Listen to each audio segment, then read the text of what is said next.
வேதா வந்து தொடர்ந்து வந்து வாடா போடான்னு திட்டினோன்னு விக்ரமுக்கு செமையா கோவம் வருது. வேறு வழி இல்லாமல் வந்து விக்ரம் வந்து கோவத்தை அடக்கிட்டு இருக்காரு. தொடர்ந்து வந்து வேதா வந்து பயங்கரமாக திட்ட ஆரம்பிக்கிறாங்க. வேணும்னு பண்ணுறியா வேதா, உனக்கு இரு அப்படின்னு சொல்லிட்டு அப்படியே நிற்கிறார் விக்ரம். அடுத்து வந்து ரொம்ப நேரம் திட்டி முடிச்சுட்டு வேதா வந்து டயர்டாயிடுறாங்க. உடனே வந்து பரவாயில்லையே, இந்த அளவு வந்து திட்டி கூட உங்கள் ஹஸ்பண்ட் வந்து அமைதியாக இருக்காரு. இதுதான்ப்பா, இந்த ஹஸ்பண்டை பார்த்தாப்பா எல்லாம் திருந்துங்கப்பா, கற்றுக்குங்கப்பா அப்படின்னு சொல்லிட்டு தொகுத்து வழங்குற சொல்லிட்டு இருக்காரு முத்து. அடுத்து வந்து எல்லாருமே வந்து பார்த்துட்டு வந்து பரவாயில்லையே விக்ரமா இது அப்படின்னு சொல்லிட்டு அவங்க வீட்டில் உள்ளவங்க பார்த்துட்ருக்காங்க. அடுத்து வேற விக்ரமும் ஓகே நல்லா பண்ணீங்க போங்க அப்படின்னு சொன்னால் போய் உட்கார போகிறாங்க.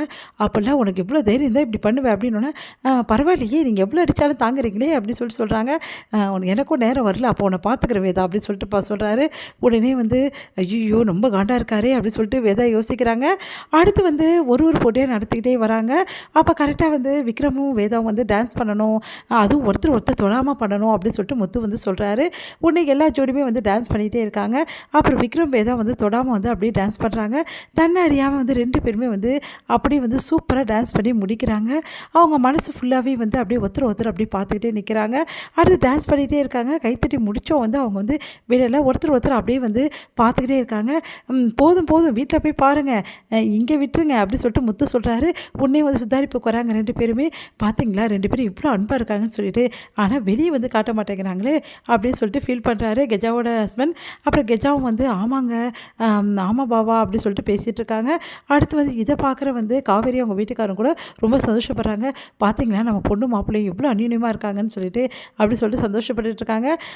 சூப்பர் கப்புள் 2 பேரும் செமையாக பண்ணுறீங்க எல்லாமே அப்படி சொல்லிட்டு இருக்காரு முத்து.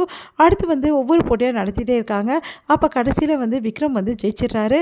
அதனால் வந்து இன்னொருத்தர் என்ன பண்ணுறாரு பார்த்துட்டு செமையாக டென்ஷன் ஆகி அவங்க ஒய்ஃபை கூட்டின்னு வராரு. உடனே 2 பேரும் சேர்ந்து நீங்கள்லாம் வந்து ஏமாற்றி ஜெயிச்சிருக்கீங்க, நீங்கள் எல்லாம் உங்களை பற்றி எல்லாருக்குமே தெரியும், நீங்கள் எப்படிப்பட்ட ஆளுன்னு சொல்லிட்டு நீங்கள் வந்து தன்விக்காக தானே கல்யாணம் பண்ணிக்கிறீங்க, உங்களுக்குள்ளே எதுவுமே கிடையாது, உங்களுக்கு கூட உறவே கிடையாது, நீங்கள் ஹஸ்பண்ட் ஒய்ஃபே கிடையாது அப்படின்ற மாதிரிலாம் பேசுகிறாங்க. அதை கேட்டு வந்து விக்ரம் செமையாக டென்ஷன் ஆகி 2 பேருமே கை கலப்பு ஏற்படுது. அடுத்து வந்து எல்லாருமே வந்து ஏன் இப்படிலாம் பண்ணுறீங்க அப்படின்னு சொல்லிட்டு திட்டிட்டு போகிறாங்க. வந்து ரவி வந்து சொல்கிறாரு விக்ரம் கிட்ட, வேறு என்னப்பா சொல்லுவார், இந்த மாதிரி தான் எல்லாருமே வந்து இருந்தாலும் வந்து இது எதில் பேசுகிறா எல்லாம் பின்னாடி பேசுகிறாங்க, நீ வேதா கூட வாழ ஆரம்பிக்கணும், அப்போ தான் இந்த பிரச்சனை தீரும் அப்படின்னு விக்ரம் வந்து யோசிக்கிறாரு. இங்கே வந்து விக்ரம் வந்து வேதா கிட்டே ஒரு விஷயம் சொல்கிறாரு.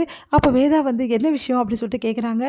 நீ சொன்ன விஷயத்த நான் செஞ்சுட்டேன் அப்படி. நிஜமாவா, என்ன விஷயம் அப்படின்னு, நீ தானே சொன்ன கைலாஷை வந்து எப்படியாவது வந்து நந்தினி அக்கா கூட சேர்த்து வைக்கணும்னு சொல்லிட்டு. ஆமாங்க, அதை வச்சு விஷயமா நான் பேசிட்டேன், இதுக்கப்புறம் எந்த பிரச்சனையும் இல்லை, கைலாஷ் சீக்கிரமாக வீட்டுக்கு வந்துடுவார்னோன்னே விக்ரம் தேங்க்ஸ் அப்படின்றாங்க. நீ சொன்னதால தான் நான் இதை பண்ணேன், இதில் எனக்கு விருப்பமே கிடையாதுன்றாரு. உடனே வந்து தேங்க்ஸ் அப்படின்றாங்க. இதோட முடியுது.